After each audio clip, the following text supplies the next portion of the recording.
Bonsoir. Bonsoir à tous. Votre chambre de commerce, merci de le rappeler, Marc-Alexis, c'est la voix des entreprises. De vous dire que, d'abord, sur ces tables rondes qui se sont succédées, nous avions des élus de chambres de commerce qui étaient présents et qui se sont exprimés et qui ont matérialisé toutes les évolutions et toutes les réflexions qu'ils avaient. Si je fais la synthèse de ce qui a été dit et que nous partageons tous, révolution, on peut le dire, une révolution est conjoncturelle et structurelle. L'année prochaine, vous me ferez mon texte, Monsieur Grenier. Oui, mais voilà, tout le monde trouve ce mot congruent, correspond vraiment. Il fait peur, mais c'est une réalité. Il correspond vraiment à ce que nous vivons, à la fois de façon très rapide et à la fois de façon très structurelle. Alors si je résumais l'ensemble des propos qui ont été évoqués, je dirais que il y a des spirales.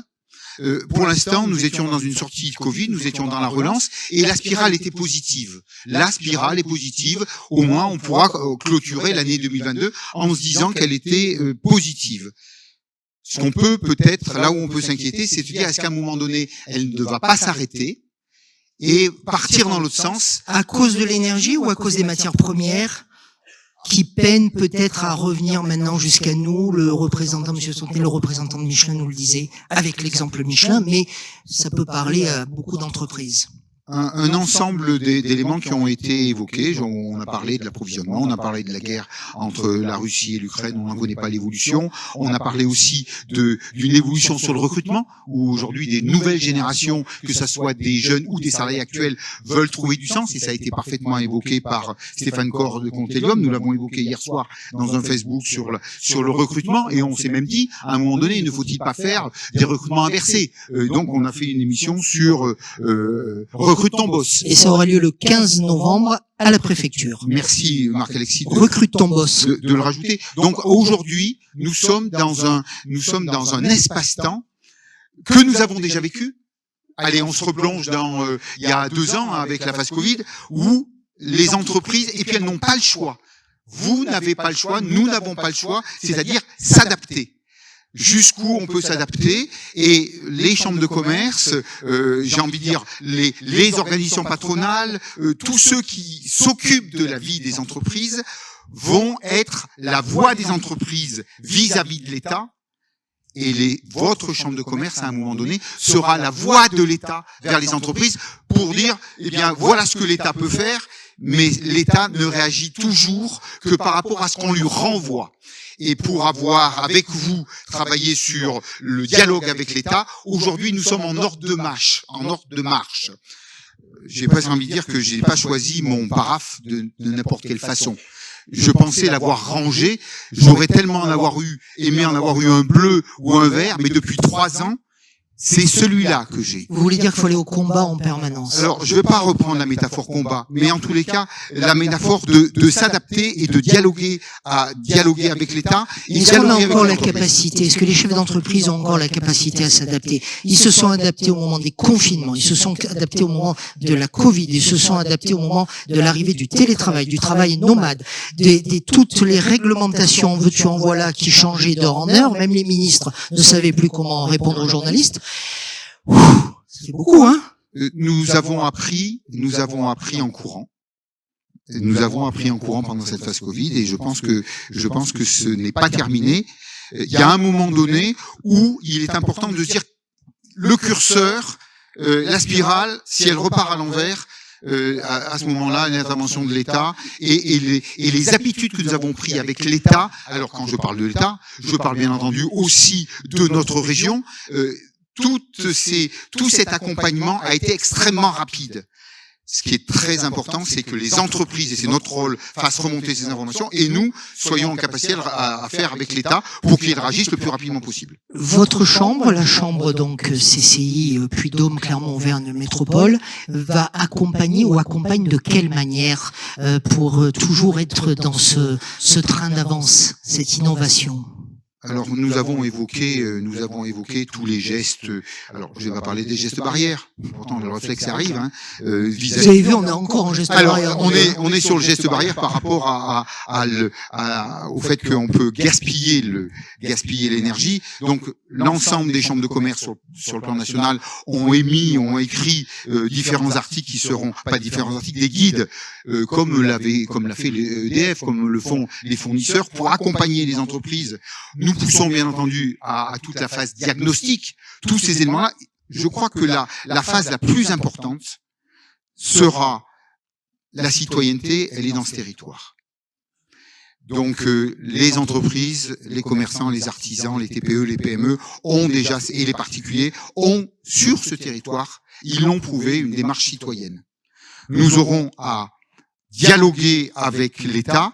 Et nous lançons aujourd'hui des enquêtes des enquêtes rapides, des enquêtes flash vis-à-vis des entreprises pour justement faire en sorte d'avoir un retour très rapide. Et puis un élément qui est quand même important, une chambre de commerce, c'est quoi? C'est 48 élus professionnels. On ne peut pas être élu si on n'est pas un chef d'entreprise, si on n'a pas une activité professionnelle. Et bien entendu, service, commerce, industrie. Donc vous voulez dire que vos élus ils connaissent le territoire. Mais c'est évident et c'est une force extraordinaire. Les chambres de commerce sont un service de l'État piloté par des chefs d'entreprise. Donc j'ai envie de dire que la synergie et la communication va très vite. J'ai une question qui nous permettra aussi une transition avec la troisième table ronde sur les nouvelles mobilités. Qu'est-ce que les chefs d'entreprise vous font remonter par rapport à ces questions justement de mobilité ou de nouvelles mobilités? On a beaucoup parlé, je l'ai rappelé de manière un petit peu schématique, l'arrivée imposée du télétravail, mais on s'est aperçu en fait que derrière le fait d'avoir imposé le télétravail, on avait mis en place de nouvelles pratiques qui peuvent rendre service aussi à certaines personnes. Le travail nomade, c'est pas tout à fait la même chose. C'est pas que les infrastructures, et je regarde Patrick Oliva et il nous en reparlera tout à l'heure. La mobilité, c'est pas que les infrastructures, c'est aussi un comportement. Du côté de la CCI, comment voyez-vous cette dimension des nouvelles mobilités? On va être projeté. Je me faisais, pendant qu'on s'écoutait tous, je me projetais en 2025, en 2026, et je me disais, ça sera quoi notre environnement? Alors, je parle pas en France. C'est demain, 2025. Bien sûr. Je parle pas en France, je parle ici, mais c'est dans le Puy-de-Dôme, à Clermont. On aura le TGV, monsieur? Alors, dans tous les cas. C'était pour réveiller la salle. Non. Dans tous les cas, puis je me fais bahuter régulièrement depuis 4 ans sur le sujet. Nous ferons tous ensemble un Clermont-Paris en 3h06 ou en 3h15 avec des horaires et avec un confort robuste. Voilà. Donc ça c'est mais je ne suis pas des horaires robustes. Des horaires robustes, c'est-à-dire des horaires qui sont respectés. Je suis pas avec je fais bien la différence. Là aussi, monsieur Cronier, on est dans la révolution. Comment dirais-je, je veux pas me positionner par rapport aux propos que va tenir dans quelques instants monsieur Oliva. Je suis pas en train de raisonner à 20 ans. Je parle de 2026. C'est-à-dire que nous allons le vivre, ça. Mais nous allons vivre aussi le projet Qatarou. Nous allons vivre aussi Inspire, nous allons vivre aussi... On va en parler dans un instant. Nous allons vivre la ZFE, nous allons vivre certainement la bibliothèque. Et puis, est-ce qu'à un moment donné, nous ne mériterions pas, nous tous ici, sur ce territoire du Puy-de-Dôme et du Massif central, d'être capitale européenne de la culture? C'est tout ce que je nous souhaite pour les années à venir. Alors, au-delà de cette réflexion, il y a bien sûr que les mobilités, nous allons devoir les réfléchir par rapport aux ZFE mobilité. D'ailleurs, le projet de ZFE de la métropole va être mis en place, et je suis persuadé que cette métropole, Clermont-Auvergne Métropole, dont nous portons le nom, n'oubliera pas de faire concilier cette logique de métropole avec le rural, parce que les gens qui vont venir ici sur cette métropole vont aussi venir du rural et auront besoin de moyens de communication, de mobilité qui seront certainement différents de ceux qu'on va avoir au sein de la métropole. Mais ces sujets de mobilité, à plus de 10 ans, ne relève pas de ma compétence, et je pense que tout à l'heure monsieur Oliva l'évoquera, et je pense que nous avons bien segmenté nos actions. Un dernier mot sur la phase énergétique, je reviendrai sur l'eau. les derniers vœux avant la phase Covid, cette métropole où nous sommes a failli manquer d'eau. C'est-à-dire que nos concitoyens n'auraient pas eu d'eau au robinet.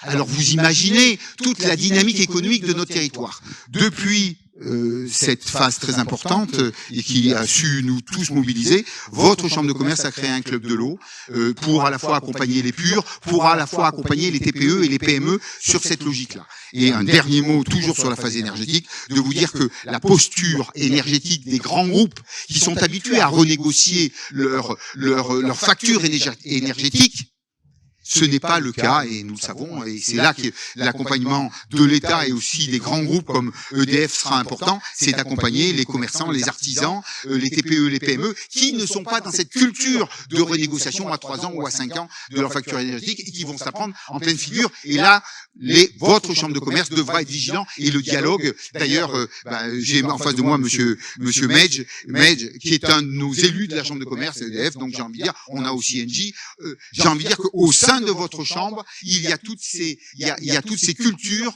qui dialoguent et qui sont capables de porter la voix des entreprises de ce territoire du Puy-de-Dôme.